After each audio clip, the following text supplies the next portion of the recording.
بسم اللہ الرحمن الرحیم۔ آج ہم بات کریں گے کہ اخلاص کسے کہتے ہیں۔ حضرت جنید بغدادی رحمۃ اللہ علیہ کہتے ہیں کہ میں نے اخلاص ایک حجام سے سیکھا۔ ایک میرے استاد نے مجھے یہ کہا تھا کہ تمہارے بال بہت بڑھ گئے ہیں، اب کٹوا کے آنا۔ پیسے میرے پاس ہوں یا نہ ہوں، کٹوا کے آنا، میرے استاد نے یہ کہا تھا۔ میں حجام کی دکان کے سامنے پہنچا تو وہ گاہک کے بال کاٹ رہا تھا۔ انہوں نے عرض کی، چاچا اللہ کے نام پہ بال کاٹ دو گے؟ یہ سنتے ہی حجام نے گاہک کو سائیڈ پر کیا اور کہنے لگا، پیسوں کے لیے تو روز کاٹتا ہوں، اللہ کے لیے آج کوئی آیا ہے، اب ان کا سر چوم کے کرسی پر بٹھایا، روتے جاتے اور بال کاٹتے جاتے۔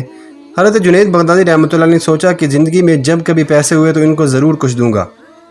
بہت عرصہ گزر گیا، یہ بڑی صوفی بزرگ بن گئے۔ ایک دن ملنے کے لیے گئے، واقعہ یاد دلایا اور کچھ رقم پیش کی تو حجام کہنے لگا، جنید تو اتنا بڑا صوفی ہو گیا، تجھے اتنا نہیں پتہ چلا کہ جو کام اللہ کے لیے کیا جائے اس کا بدلہ مخلوق سے نہیں لیا کرتے بلکہ اللہ تعالیٰ سے لیا کرتے ہیں۔